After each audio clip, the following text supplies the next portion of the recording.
तो भारत सरकार ने कहा ये रिश्ता क्या कहलाता है? अरे ये क्या है?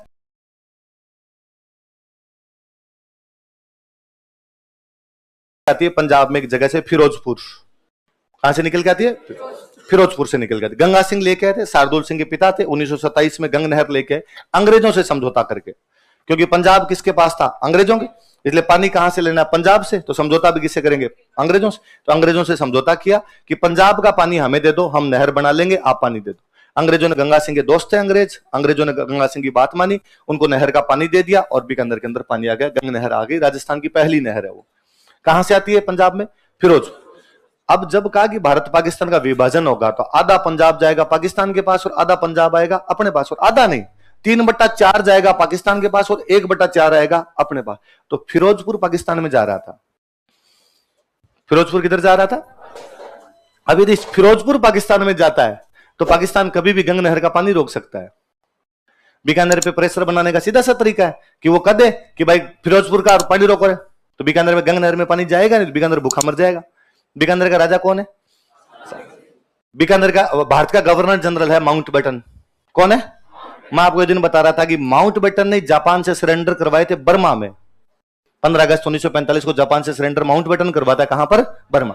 बर्मा में सेकंड वर्ल्ड वॉर चल रहा हो। सेकंड वर्ल्ड वॉर में अंग्रेजों का जो जनरल है वो कौन है? माउंटबेटन। बर्मा में बीकानेर की तरफ से गंगा सिंह जी लड़के आए थे। सेकंड वर्ल्ड वॉर में बीकानेर की सेना गई थी, उसमें गंगा सिंह जी लड़के थे। इसलिए गंगा सिंह और माउंटबेटन बहुत अच्छे दोस्त थे। गंगा सिंह मर गए तो उनका बेटा राजा बना हुआ। राजा कौन है? शार्दुल। इसलिए शार्दुल सिंह ने जाके माउंटबेटन कहा कि अंकल मरा देंगे, यदि फिरोजपुर पाकिस्तान के अंदर चला गया तो पाकिस्तान कभी भी हमारा पानी रोक देगा, तो ये लफड़ा होगा इधर। तो माउंटबेटन ने कहा कि तुम चिंता ही मत करो, मैं फिरोजपुर वाला इलाका पाकिस्तान में नहीं जाने दूंगा। फिरोजपुर वाला जो पंजाब है ये भारत के अंदर आएगा। तो शार्दुल सिंह ने कहा तो हम भारत में साइन करने के लिए तैयार है। तो बीकानेर सबसे पहले साइन करने के लिए तैयार हो गया था, क्योंकि बीकानेर जानता था कि यदि फिरोजपुर उधर गया तो अपना पानी कभी भी बंद हो सकता है और पाकिस्तान पानी बंद करके किसी प्रकार का दबाव बनाएगा। इससे अच्छा है फिरोजपुर भारत के अंदर है, अपने किस में शामिल हो जाते हैं? भारत। तो सबसे पहले साइन तो किसने किए? उदयबान सिंह जी कई दिन जिन्ना के चक्कर में थे और जिन्ना ने उनको कहा कि तुम इधर आओ, मैं नेता बनाऊंगा तुमको इधर। तो उदयबान सिंह ने कई दिन तो चक्कर काटे इधर उधर। फाइनली बाद में समझ में आ गया कि धौलपुर बीचों बीच पड़ा है, राजस्थान के इधर पड़ा है, यूपी की साइड में पड़ा है। अब धौलपुर टप्पा खा के पाकिस्तान में कैसे जाए? भाई पाकिस्तान की बाउंड्री पर है, वो तो पाकिस्तान में जा सकता है, बाकी पाकिस्तान में कैसे जाएगा? तो देवान सिंह जी निकालो, तुम भी साइन करवाओ। तो 14 अगस्त को साइन कौन कर गए थे? भारत आजाद हुआ 15 अगस्त को, जो मैं कल आपको बात कर रहा था कि हमने साइन 15 अगस्त से पहले ही कर दिए। 15 अगस्त वाले दिन तो अपने सब जगह तिरंगा था। यहां पे जब शामिल कर रहे थे तो वल्लभ भाई पटेल ने कहा जैसे तैसे करके कर लो, जो करना है करो, बाद में देखेंगे क्या करना है इनके साथ, क्या नहीं करना है। अब शामिल तो कर दिए, अब इनके साथ क्या करना है क्या नहीं करना है टाइम ही नहीं मिल रहा, क्योंकि जैसे ही देश आजाद हुआ हाथों हाथ हो गए दंगे। जैसे घोषणा अभी भारत पाकिस्तान अलग बनेंगे, इसका मतलब बंगाल का और पंजाब का विभाजन होगा। किस किस का पार्टीशन किया जाएगा? बंगाल और पंजाब। बंगाल से बनेगा उधर वाला बांग्लादेश और पंजाब से इधर वाला पाकिस्तान। दो पाकिस्तान बनेंगे, पश्चिमी पाकिस्तान और पूर्वी पाकिस्तान। अब ये पंगा, बंगाल वाले जो उधर के उस साइड के पाकिस्तान वाले हिंदू है वो तो इधर आएंगे, इधर के मुसलमान उधर जाएंगे, अपने साइड वाले पंजाब के मुसलमान उधर जाएंगे, उस साइड वाले हिंदू और सिख है वो इधर आएंगे। लोगों को लाना ले जाना, मार काट, दंगे, बलात्कार, इतना भयंकर भयंकर माइग्रेशन था, क्यों नाम ही नहीं लेना चाहिए।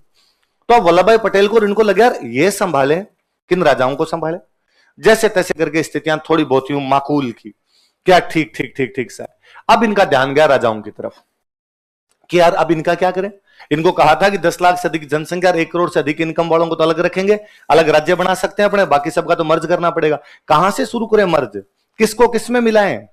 राजा भी तो एक दूसरे के नीचे आने के लिए तैयार नहीं होते थे कि इसके साथ मैं नहीं मिलूंगा, उसके साथ मैं नहीं मिलूंगा। अब इनको वापस कैसे राजी करें? और वल्लभ भाई पटेल ने ये सब सोच रहे थे। इतने में वल्लभ भाई पटेल को एक मौका मिला, बड़ा शानदार मौका मिला। 30 जनवरी 1948 को गांधी जी का मर्डर होता है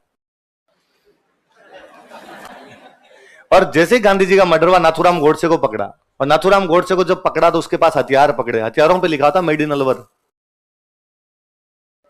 क्या लिखा हुआ था? तो भारत सरकार ने कहा ये रिश्ता क्या कहलाता है? अरे ये क्या है? तो अलवर के राजा को गिरफ्तार कर लिया।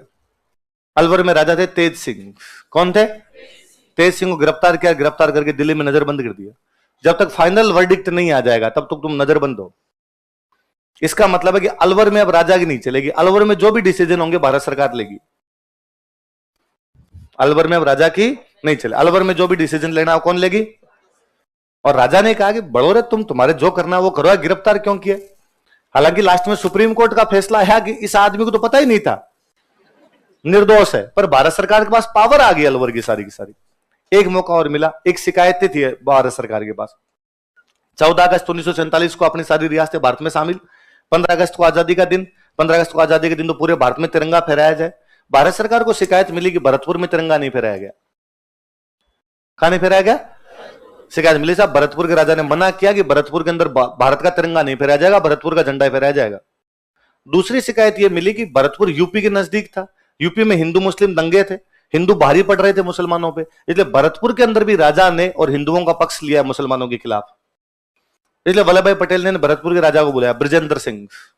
राजा कौन थे? ब्रिजेंद्र सिंह जी राजा थे, ब्रिजेंद्र सिंह जी को बुलाया। और ब्रिजेंद्र सिंह जी बुलाकर, ब्रिजेंद्र सिंह जी आपके खिलाफ दो शिकायत है। एक शिकायत यह है कि आपने 15 अगस्त के दिन भारत का झंडा फहराने नहीं दिया। दूसरी शिकायत यह कि जब दंगे हुए आजादी से बाद और आजादी से पहले वाले जो दंगे हैं, इसके अंदर आपने हिंदुओं का पक्ष लिया और मुसलमानों के खिलाफ काम किया। ब्रजेंद्र सिंह जी ने सीधा सीधा पूछा कि भाई शिकायत तो कोई कर सकता है किसी के आगे, प्रूफ है कोई? तो वल्लभ भाई पटेल ने कहा प्रूफ तो नहीं है हमारे पास में, लेकिन शिकायत तो। उनका यार शिकायत का क्या है, तो मैं आपके खिलाफ कोई शिकायत कर दूं, मैं कर दूं कि साहब आपने भी हिंदुओं का पक्ष लिया, मुसलमानों का साथ नहीं दिया, इसमें क्या है? पर वह इनके बीच में थोड़ी तनातनी सी हुई। भारत सरकार कहेगी नहीं आपने किया, हमारे पास पूरी शिकायतें आपकी। भरतपुर राजा साहब कहेगी नहीं ऐसा किया। फाइनली भरतपुर राजा को गुस्सा है, उसने कहा पकड़ो रे तुम जानो तुम्हारा काम जाने, वैसे हमने विलय तो कर ही दिया, तुम संभाल लो, तुम तो पक्ष ले लोगे, तुम तो बचा लोगे सबको, जिसको बचाना है, तुम रखो तुम्हारा काम जाने, फेरा लो झंडे जहां जहां फहराने। तो भरतपुर राजा अपना कंट्रोल खुद ही किसको दे के आगे? भारत सरकार को। अब भारत सरकार के पास दो कंट्रोल है, अलवर का और भरतपुर। यहां किसी से पूछने की आवश्यकता, दो तो उनके पास में आ गए। जैसे उनके पास दो आए, इस दो रियासतें आ गई, दोनों जुड़ी हुई, और मतलब संयोग कैसे काम करते हैं। दो रियासतों की शिकायतें हैं, एक को महात्मा गांधी की हत्या वाली शिकायत है, एक की शिकायत है कि ये दंगों के अंदर हिंदुओं का साथ दे रहे हैं, झंडा फहराने नहीं दे रहे, और दोनों जुड़वा हो रहे। तो इनको तो किसी में मिलाया जा सकता है, यहां तो कोई रोक टोक करने वाला भी नहीं है।